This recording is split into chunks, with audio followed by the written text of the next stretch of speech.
Sensation, le MAG. Bonjour à tous, bienvenue sur Sensation en association avec TV 78 à Londres, salle de spectacle située à Vélizy. Les mois de février et mars seront chargés en culture. Pour en parler avec nous, je suis aujourd'hui avec Sania Tsvetkova, vous êtes secrétaire générale de Londres. Bonjour. Bonjour. Alors on entre tout de suite dans le vif du sujet avec la première date du mois de février. Vous proposez le spectacle Tom na Fazenda le 2 février à Londres. Oui. Qu'est-ce qui attend le public pour ce spectacle ? Un spectacle de théâtre absolument exceptionnel. C'est un spectacle qui parle de violence, qui parle d'amour, qui parle de perte. C'est l'histoire d'un jeune garçon, d'un jeune homme, Tom, qui, suite au décès de son amant, va aller rencontrer sa famille au fin fond de la campagne. Et en arrivant sur place, il se rend compte que sa famille ignorait complètement l'homosexualité de la maman de son fils et le frère était aussi dans l'ignorance. Et il va rester là-bas. Et puis, je ne vous raconte pas la suite, mais en tout cas, c'est une histoire qui est extrêmement violente, impactante. Le jeu est extrêmement incarné, viscéral presque. C'est du théâtre comme on en voit rarement. On voit beaucoup de formes où il y a une espèce de distance, qui sont beaucoup dans le récit, intellectualisé presque. Là, on est dans quelque chose de vécu, vraiment de viscéral. Moi, ça a été une vraie claque l'année dernière et je le conseille pour les gens qui aiment le théâtre. Ça va être une merveilleuse expérience. Oui. Et donc ça sera à découvrir le 2 février à Londres. Le 4 février, c'est le spectacle Le langage des oiseaux, un spectacle mêlant musique et chant, mais qui nous réserve d'autres surprises. Alors est-ce que vous pouvez nous en dire un peu plus ? Là, c'est une proposition pour les tout-petits, à partir de 2 ans. Ça se passe dans un espèce de petit nid très douillet, une espèce de petite cabane où il va y avoir des ombres projetées dessus. Donc c'est l'histoire de 2 exploratrices qui vont partir à la recherche d'un oiseau qui a disparu. Et c'est tout un voyage dans le langage, la magie du langage. Donc ça mélange à la fois jeu, musique, théâtre d'ombre. Et pour les petits, c'est une expérience vraiment sensorielle très riche. Voilà, à partir de 2 ans. Et pour se faire une idée, on va écouter un extrait et on poursuit juste après.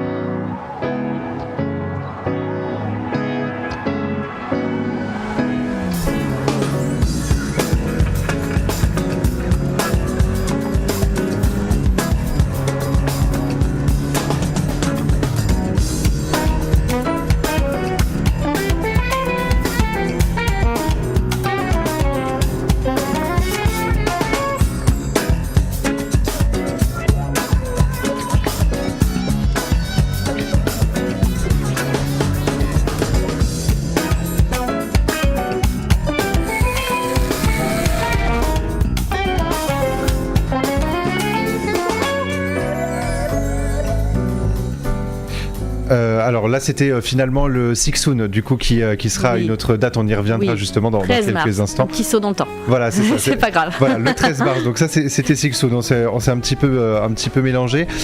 Donc, de toute façon, pour le langage des oiseaux, il vaut mieux venir le voir. Hein. Voilà, c'est ça. Oui, c'est plus visuel. Vous le disiez. Oui, il y a de la musique, mais effectivement, c'est une petite jauge de 60 dans un petit cocon. Donc c'est vraiment, faut venir le voir. Et ça sera donc à découvrir le 14 février, donc à Londres, et le 4 février, oui, pardon, et les 27 et 28 février, le spectacle de Marion Conegliero.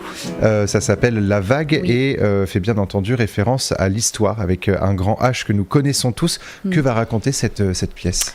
Alors là, c'est une histoire qui fait un peu froid dans le dos, parce que c'est une histoire vraie, qui s'est passée dans les années 70, si je ne me trompe pas, dans une université aux États-Unis. Dans l'adaptation, ça se passe dans un lycée, et c'est un prof d'histoire qui fait un cours à ses élèves sur la Deuxième Guerre mondiale. À un moment donné, les élèves, ils disent « Mais comment est-ce possible que ça s'est passé aujourd'hui ? Ça se passera jamais comme ça. Comment les Allemands ont pu laisser faire ça ?»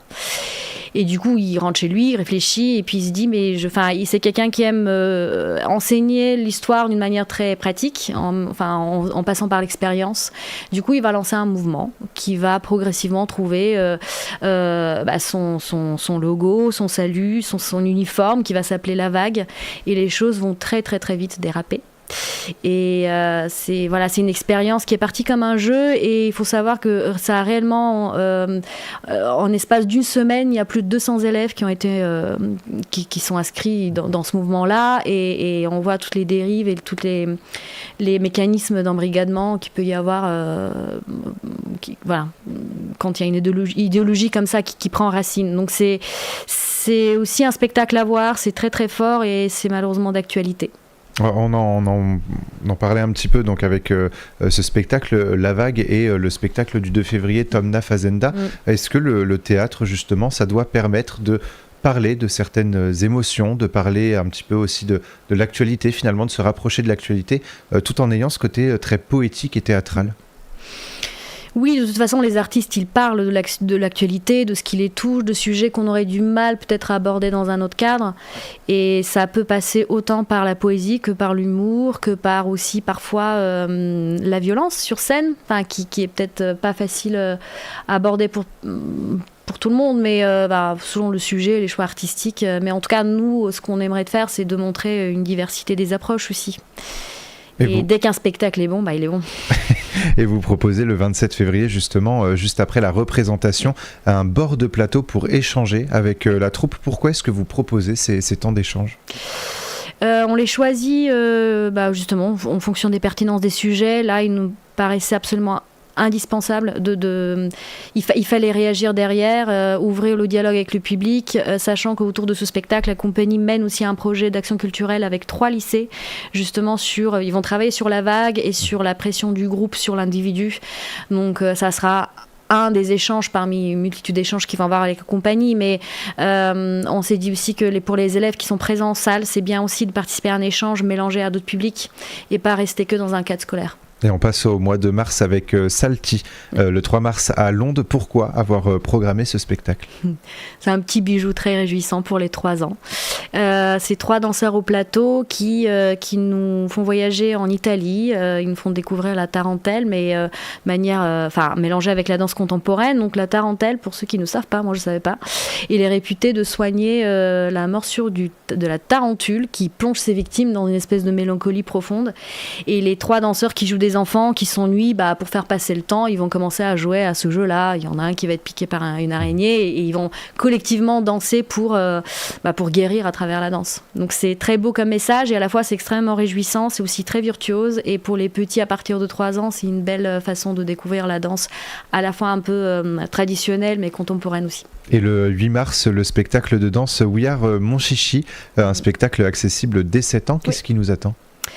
Là, c'est un duo, c'est un spectacle qui parle de la rencontre entre déjà 2 artistes qui ont des parcours de vie assez différents. Chia, Peng, qui est né à Taïwan mais qui vit à Paris, et Marco, qui est né à Naples mais qui vit à Berlin. Elle vient plus de la danse classique et du contemporain, lui est plus dans le hip-hop. Donc tout le spectacle autour de la rencontre, à la fois de ces 2 personnes-là, mais aussi des différents styles de danse.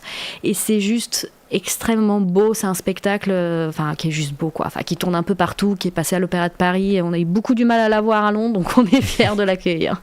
Le 13 mars, donc on a entendu l'extrait tout à l'heure, c'est le groupe Six, donc qui sera en concert à Londres. Et enfin, le 16 mars, c'est le retour du festival Electrochic 8e édition.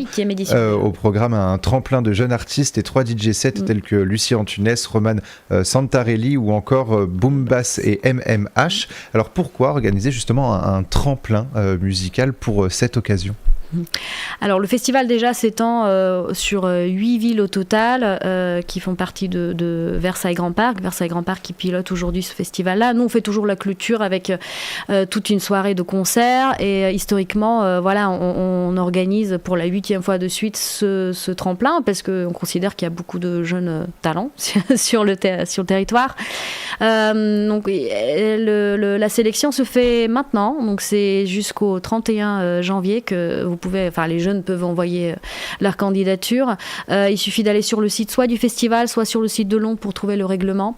Donc on sélectionne 5 groupes qui vont présenter leur création lors du tremplin, et le gagnant sera programmé l'année prochaine et va bénéficier aussi d'une résidence de création dans une des salles du festival. En fonction du projet, on va voir où est-ce qu'on l'accueille, mais voilà, MMH, c'est le gagnant de l'année dernière. Une belle occasion donc de se faire connaître aussi pour ce festival donc Electrochic 8e édition. Merci beaucoup Sania Tsetkova d'avoir été avec nous sur Sensation. Pour plus d'informations, on peut se rendre sur le site l'onde.fr ou sur notre site radiosensation.fr. Je rappelle que vous êtes la secrétaire générale de l'Onde à Vélizy. On se retrouvera pour parler aussi de la fin de saison justement à l'Onde. Ça sera dans une prochaine émission. Et pour revoir ou réécouter cette émission, rendez-vous sur notre site et notre application Radio Sensation.